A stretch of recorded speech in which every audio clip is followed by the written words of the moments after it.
Pemirsa Khazanah, di antara bentuk keadilan yang Allah tegakkan di akhirat nanti adalah menyelesaikan kasus-kasus yang terkait sesama manusia, baik urusan harta, kehormatan, ataupun nyawa. Jika ada yang diambil hartanya tanpa transaksi yang halal, maka di akhirat haknya akan dipenuhi. Jika ada yang kehormatannya dinistakan dan pelakunya belum mendapat balasan di dunia, maka di akhirat akan dibalas. Dan jika ada yang fisiknya disakiti dan nyawanya dihilangkan tanpa alasan yang benar, maka di akhirat haknya juga akan dipenuhi. Para pelaku kezaliman terhadap orang lain apapun bentuknya akan menerima balasan dari orang-orang yang pernah mereka zalimi. Kasus pembalasan pertama yang disidangkan di hari kiamat kelak adalah kasus pembunuhan. Dari Abdullah bin Mas'ud, Rasulullah SAW pernah bersabda, hal yang pertama kali diputuskan dihisab di antara sesama manusia pada hari kiamat adalah masalah darah, pembunuhan. Hadis riwayat Bukhari dan Muslim. Diangkatnya kasus pembunuhan di urutan pertama ini menunjukkan betapa penting dan berharganya nyawa manusia, dan betapa besarnya dosa menghilangkan nyawa manusia tanpa alasan yang benar. Masalah yang kemudian sering dipertanyakan adalah, bukankah menurut Nabi SAW perkara yang pertama kali akan dihisab di akhirat adalah sholat? Benar, sholat memang menempati urutan pertama yang akan dipertanggungjawabkan seseorang di akhirat. Tetapi ini terkait dengan urusan dengan Allah. Akan tetapi urusan yang terkait dengan hubungan antara manusia yang akan diadili lebih dulu adalah urusan pembunuhan.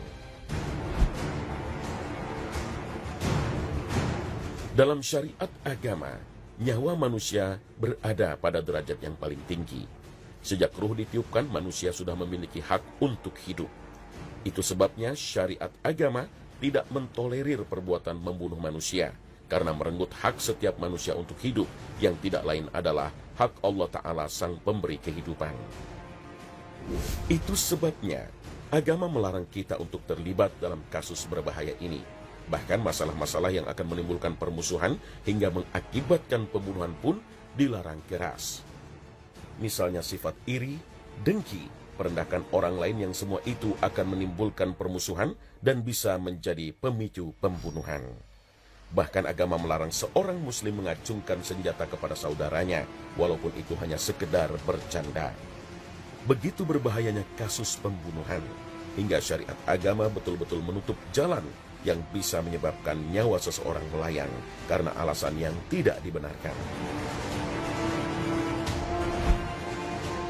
Begitu berharganya nyawa seorang muslim. Hal ini ditunjukkan oleh Nabi SAW dalam hadis yang diriwayatkan oleh Ibnu Majah dari Abdullah bin Umar. Ia berkata, saya melihat Rasulullah SAW tawaf mengelilingi Ka'bah sembari mengatakan kepada Ka'bah, alangkah baiknya dirimu dan alangkah wanginya aromamu, alangkah terhormatnya dirimu dan alangkah agungnya kehormatanmu. Demi jiwa Muhammad yang berada di tangannya, kehormatan seorang mukmin lebih tinggi di sisi Allah. Begitu juga darah dan hartanya.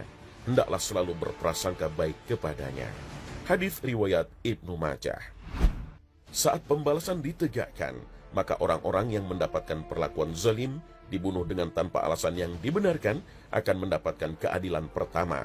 Rasulullah SAW bersabda, pada hari kiamat nanti orang yang dulu dibunuh di dunia akan didatangkan dengan menenteng kepalanya yang bercucuran darah, dengan membawa pembunuhnya dan berkata, ya Tuhanku, tanyalah dia kenapa dulu ia membunuhku. Hadis riwayat Tirmizi, Ibnu Majah. Inilah kasus pertama yang akan dibuka oleh Allah Subhanahu wa Ta'ala di pengadilan akhirat nanti. Selain kasus pembunuhan, kasus pemukulan, penyiksaan tanpa alasan yang dibenarkan pun kelak akan ditegakkan di hari kiamat. Orang yang memukul akan dibalas oleh orang yang dipukul. Rasulullah SAW bersabda, barang siapa yang memukul manusia menggunakan cambuk dengan zalim, maka kelak ia akan dibalas pada hari kiamat. Hadis riwayat Bukhari, Muslim. Proses kisos atau pembalasan yang ditegakkan Allah Subhanahu wa Ta'ala di akhirat nanti sangatlah detail. Hak setiap orang diperhatikan. Bisa saja seseorang dirugikan karena ia pernah menzalimi orang lain, tapi di sisi yang lain ia juga diuntungkan karena pernah dizalimi oleh orang lain. Dan jika seseorang pernah menzalimi dan dizalimi oleh orang yang sama, maka kezaliman yang diterimanya akan menjadi pengurangan kezaliman yang diperbuatnya. Wallahu a'lam.